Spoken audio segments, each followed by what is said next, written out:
sin once, miss the mark once, but get 7, achieve 7 out of 8, or take 100 risks and achieve 8 of them. My hunch is that if there's a God, he's saying, go for the 100 and get 8, rather than 8 and get 7. If you're not taking enough risks to sin or miss the mark, to fail, then what are you doing, man? Don't come back with even money. Come back with the safe bets. You cannot afford not to. I get the sense that feelings are one of these strange bets, emotions, investing ourselves, not holding a bit back, not putting one foot out, like putting it on the line, opening up. Yeah. That feels like a retreat in kind, but one that's plausibly deniable. When we just have one foot out, I didn't fully commit myself to this project, this relationship, this friendship, this self-transformation. And it means that if failure comes along, it doesn't hurt as much. Yep. But it also means that success is less likely. And if success comes along, you know that you didn't really earn it. We have to define success for ourselves. And then we have to put in the work to maintain it. Take that daily tally. Tend our garden. Keep the things that are important to us in good shape. No. Don't study the result. What was the person doing when they got there? And everybody who's achieved something great was some sort of outlaw.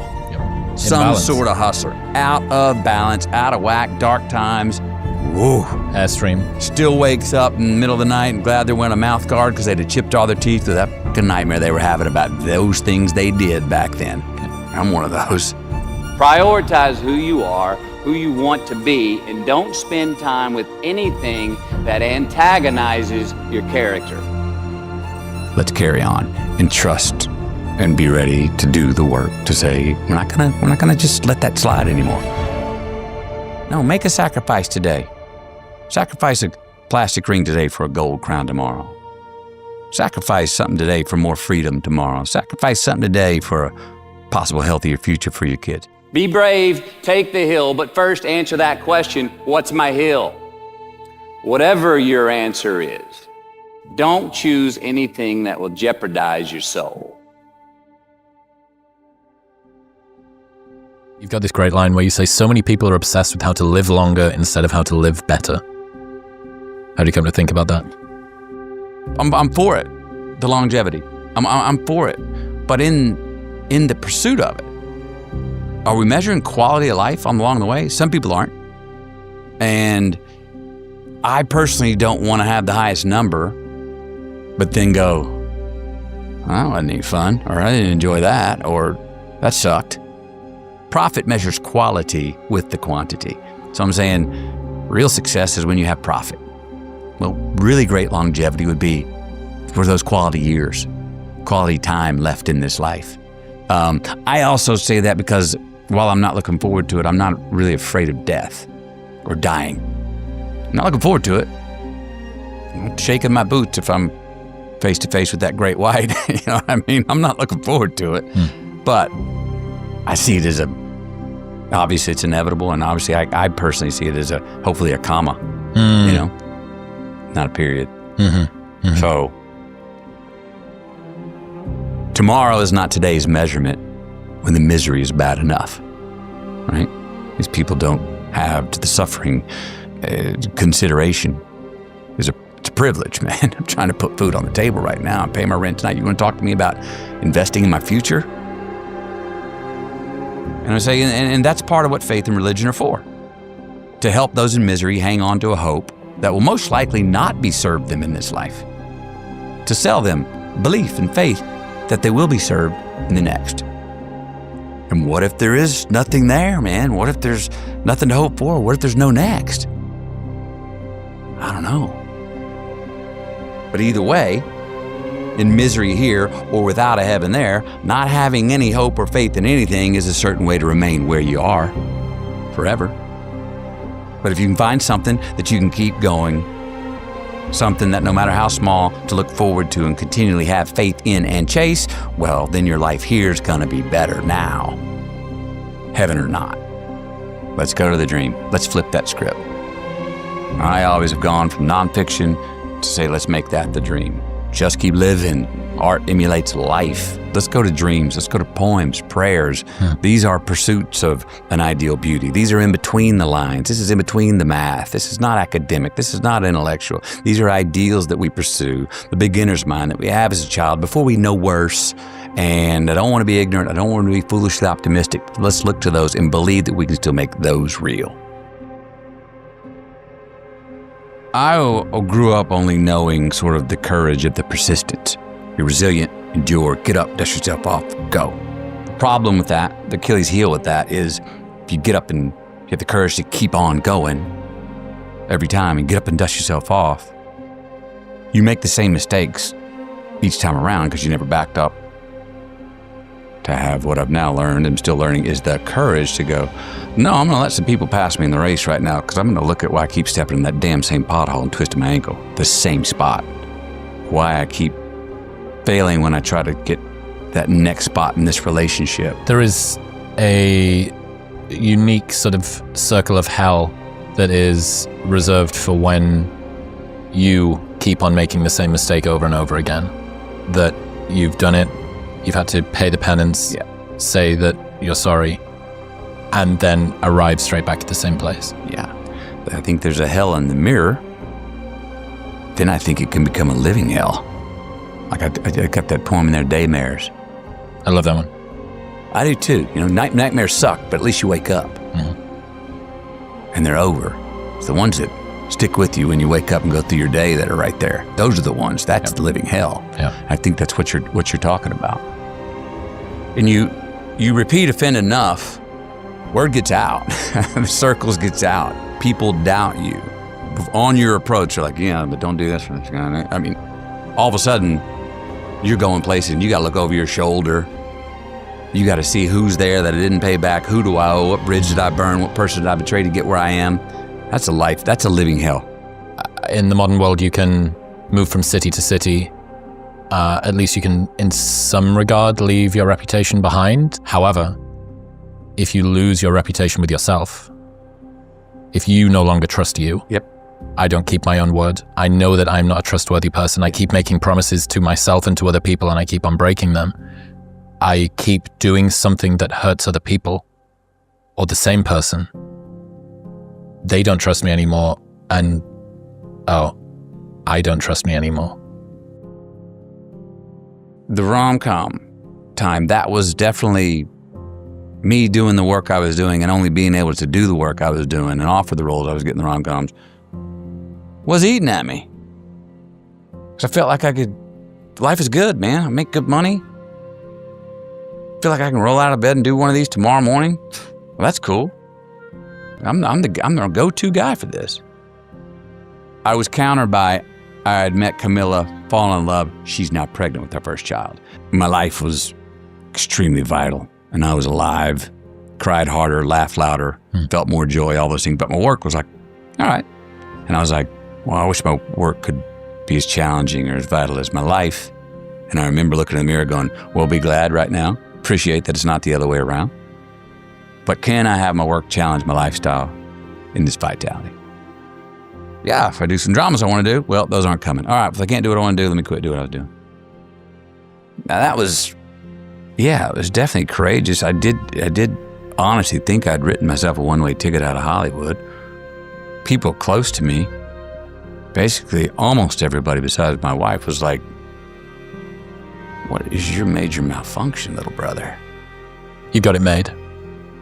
Why are you throwing a jackknife in this stuff where you're tripping yourself running downhill, man? You did it. I had my wife and myself to remind myself of that 4 a.m. clarity that I had in tears when I was like, no, I'm rolling the dice. I'm sticking with it. Yeah, man. I did think I wrote myself a ticket out of Hollywood. I did look at other vocations, become a teacher, a wildlife guide. I seriously looked at those things. But over time, and it was about 20 months, it was gone long enough, had found anonymity enough, was not in your living room in a theater in a rom-com. You didn't see me on a beach shirtless. Where is he? turning down the $14.5 million offer made people go, oh shit, what's he up to? You don't just step out of Hollywood and enter unless you turn that down because you got a plan. You got somewhere you want to go. And I think that made me more attractive as a new novel idea. But that risk I think it's fair to say that took a fair amount of courage from me. For a lot of people, their work feels more vital than their life. Yeah. Is that a shiny object mirage that they need to rid themselves of? If you can and you're willing to, yeah. Look, that's part of why I started writing. But the script flipped on me 5 years ago. I was feeling like my work was more vital than my life. I felt like I was going through the motions more in my life, but I was really getting major life experiences through my work. And so that was a challenge to myself, which led to the writing, which was a more direct experience. Can I put a word down without, it's my script, and without my performance on it, without music, without pictures. So that was an inward journey that I'm still on. Yes, confidence, identity, testing it out, and it can work. Confidence to go, I'm gonna try and pull this off. Maybe get away with it, maybe it won't work. Pulling things off. And I have an innate ability for something that I believe I have the innate ability. And I learned the reason behind that instinct and how to where's the right time, timing. Oh, and it'll work, I think, right here. Who's the audience I'm talking to? Oh, yeah, I'm gonna make a plan for that sell, if it's all sales, or that transaction, or whatever it is, and bam, it hits, and it lands like I wanted it to. Dogs, damn it, was that deja vu? It happened. That's how I saw it. I get confidence from that. I don't think it's what the mystics meant when they were like, be disattached. They give me go embrace, but for highs and lows and pains and pleasures, understand that those outward things are not the things to be attached to for your own identity. It's got to be inward first. Enjoy those, partake, but don't become attached to those for your measure. Without complacency, trust that time is on your side. Yep. What do you mean there? Yeah, man. Don't get ahead or behind it. And I can get in a rush. Look, and I know how to hustle, and let's go. The clock's ticking. We're all behind. All hands on deck. We got to bust ass. No time for pause. There's no sleep, no nothing. Get the caffeine out. Let's go. Sometimes we got to do that. But that is usually because an unforeseen circumstance has happened, that there's a crisis we got to deal with, or we've procrastinated and I put myself in that position where we got to cram. But it's not those two circumstances. We got to watch ourselves getting ahead of time. And it's on your side. It's a little what I mean about the living longer and living more quality. Time's on our side. And we're forced to think and feel, especially today, with how fast things move, that more productivity, faster pace, more information, faster pace, it's better.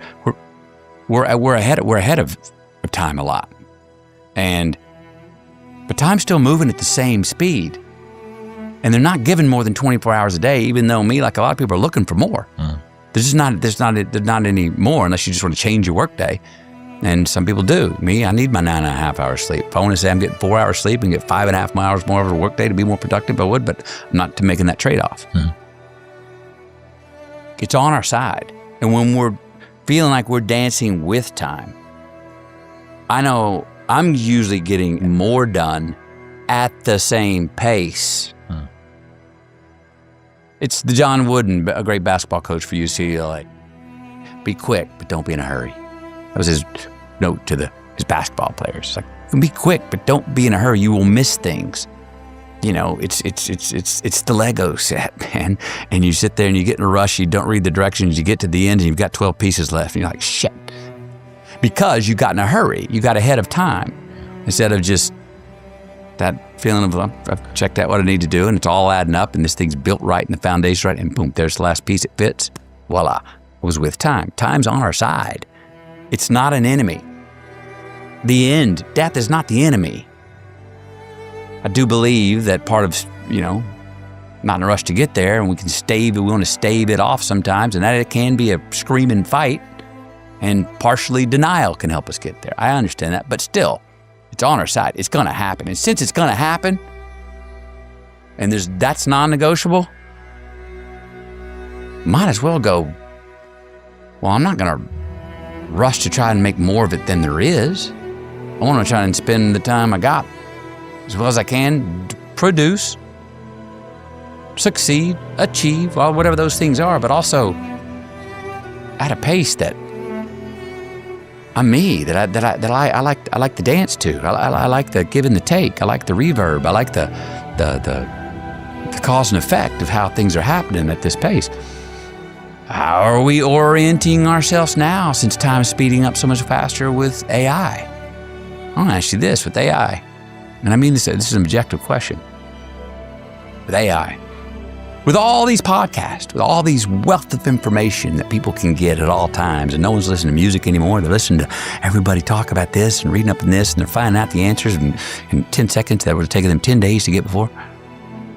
Do people sound smarter to you? No. Me neither. They don't sound dumber. I do think, so we were talking about if everything's significant, nothing's significant at all. I do think that I talk to people that feel like they're hyperly punching their information absolutely great, just flushing out. But I'm going, oh, dude, what was the theme there? Did you have a bass guitar in your band? You need a bass guitar, or at least somebody on percussion. Hold it down, because I didn't hear the theme. I didn't hear the thread. It was digits. Where was the soul in that story? Which goes back to the quality with the quantity, the quantity of information, but can we have the soul in it? To where, I hear the rhyme. There's rhyme to those digits. There's rhyme to those facts. Oh, I see how they add up. Oh, but what if you put them in this order? They add up to another thing. Or actually, they may add up to the same damn thing. Interesting. Now I've got a rhyme. Now there's a song. That happens when time's on your side and you're looking at it without complacency. Like, start now. That doesn't mean time's on my side. Yeah, dude. Inshallah. When it happens, it'll happen. No, I'm like, wake up. Clock's ticking. It's on your side. Now just move with it. Dance with it. Put some soul with the facts.